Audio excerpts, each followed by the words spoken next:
What is up, guys? Welcome to another episode. We truly appreciate you guys being here as usual.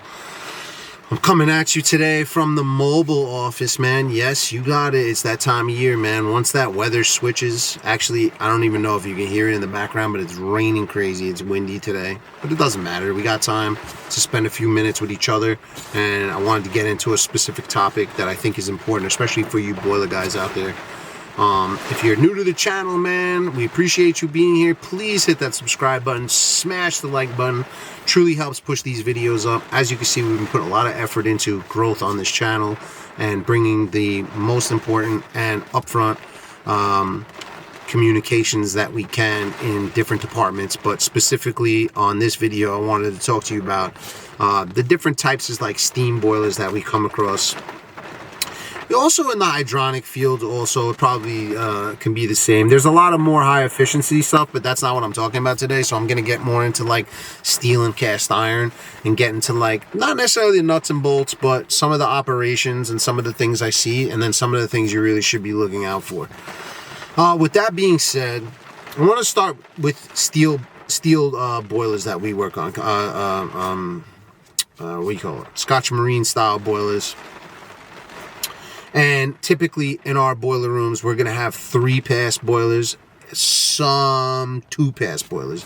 So what does that mean to you? On a 3-pass boiler, you have 3 different passes going through the unit. You'll notice that you have a lower set of tubes. That's going to be a little bit on the shorter side. You're going to have a top set of tubes that's a little bit on the longer side. And then you're going to have the chamber where the flame passes through, and then the chimney is going to be the breaching or the chimney, or however, smoke pipe, whatever you want to call it, is on the back side of the boiler. And basically what that means to you is 3 passes go through this boiler. So you have the chamber, which is in the Morrison tube, and the flame ignites and fires, and that heat is produced, heating up around, and the heat bounces basically off the back side of the boiler, goes through the bottom set of tubes. That's my first pass. Through the first pass is the chamber, second pass is through the lower set of tubes, third pass is through the top set of tubes, and then out the chimney. Why is this important? Well, when we talk about efficiency, in my opinion, I've found Scotch Marine boilers to be on the more efficient side as far as steam is concerned. Now we can get into hydronics, and we can get into condensing boilers and all that stuff, but that's not what we're talking about in this video. I'm talking mainly steam. And in this situation with a steam boiler and a 3-pass boiler, I find to be more efficient. Why? Well, if you think about those 3 passes, a lot of what we're trying to accomplish as boiler technicians, in my opinion, is allowing heat to stay and stabilize inside the vessel, because we're heating up the surrounding water that's around the tubes, and we're producing steam that goes out the header and produces steam for the rest of the building. The best thing I can do is try to maintain the pressure inside the vessel, so a positive pressure over fire that keeps that flame right where I need it to be, and it creates a positive pressure inside the vessel, while I have a negative pressure outside the damper. On the opposite side of the damper, we're creating a negative pressure from the draft being pulled through the chimney.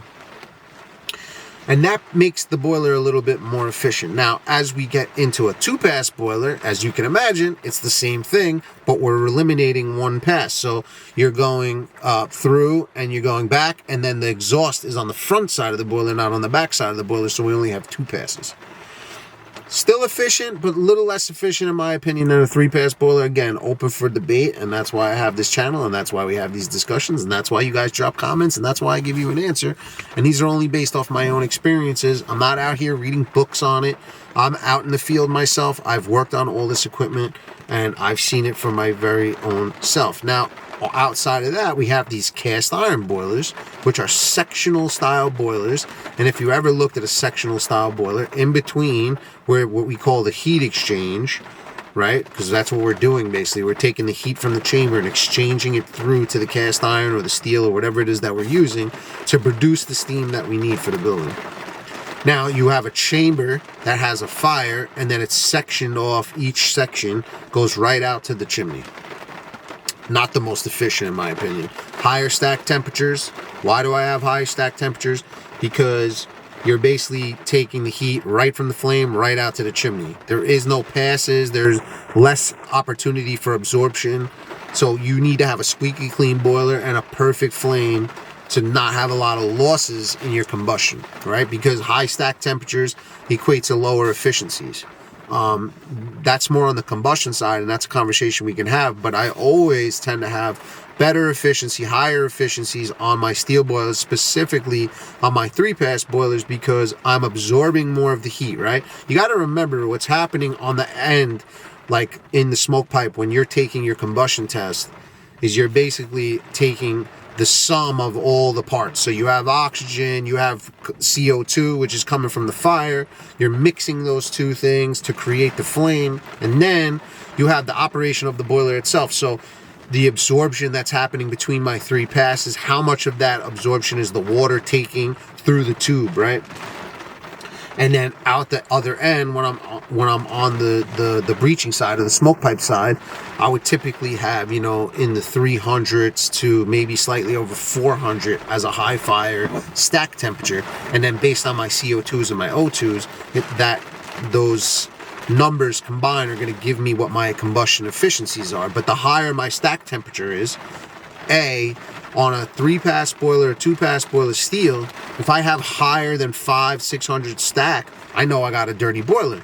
And why do I say that? Because what happens is inside of those tubes, as we build up soot and different things, obviously what's the best absorbent of the heat passing through those tubes is straight steel. If I coat it with some sort of oil soot or gas soot or whatever due to bad combustion, then I'm losing the ability to transfer the heat from the flame through to the water on the other side of the tube.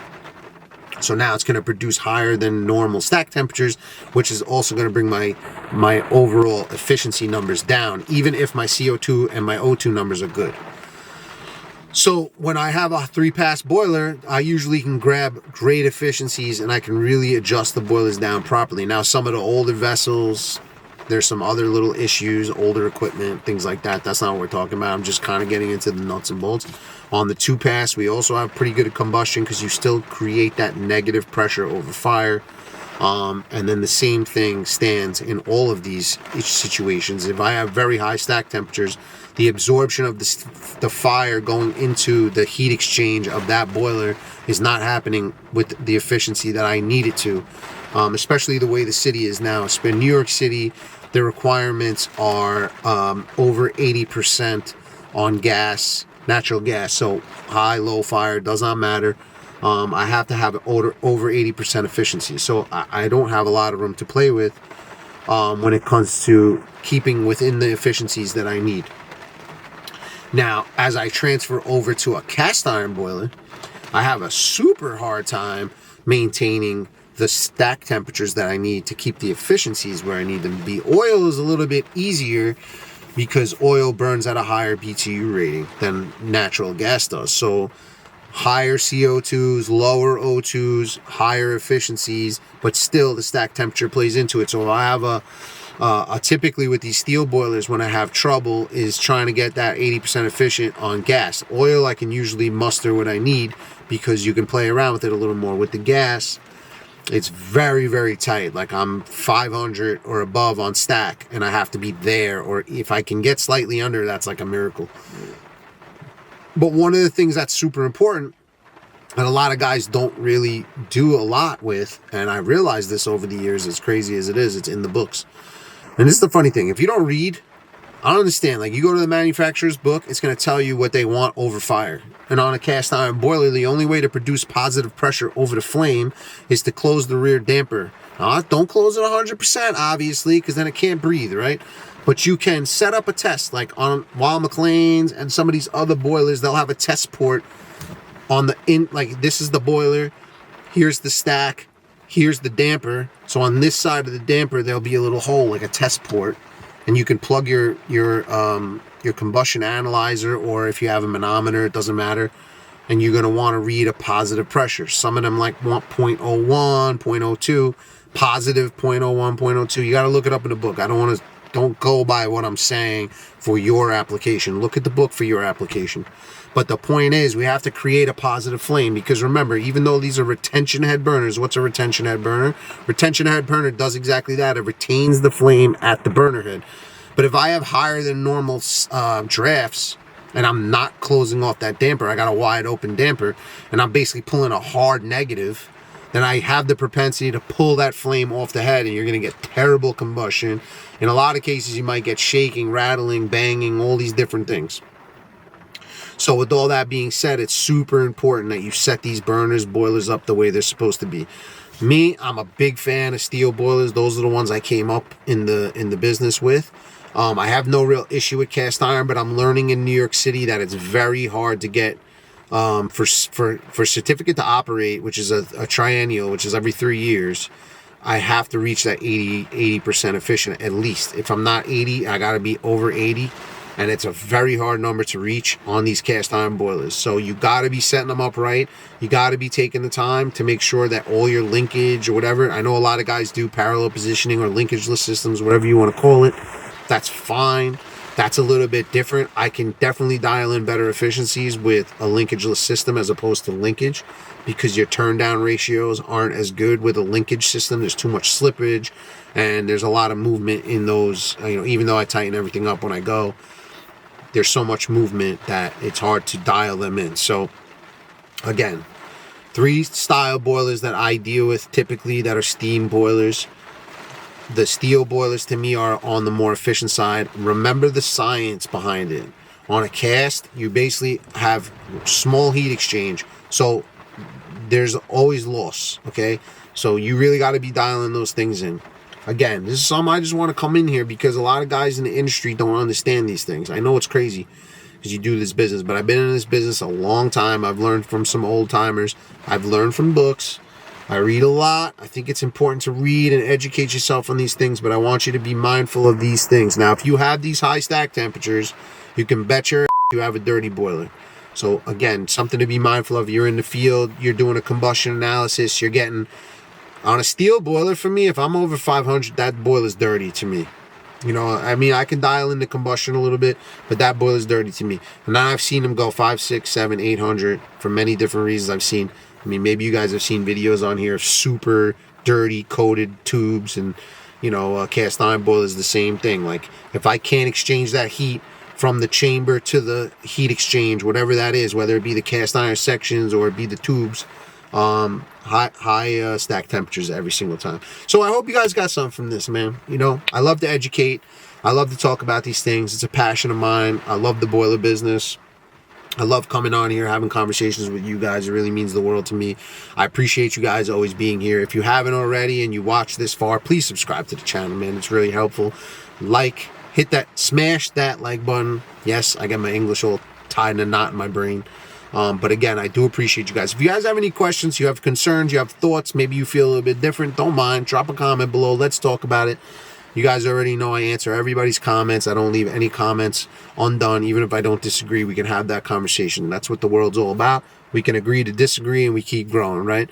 So thank you again. Have an amazing day. Thank you for taking time out of your day to come to our channel. Enjoy it. Keep growing. Keep striving. Keep getting after it every single day.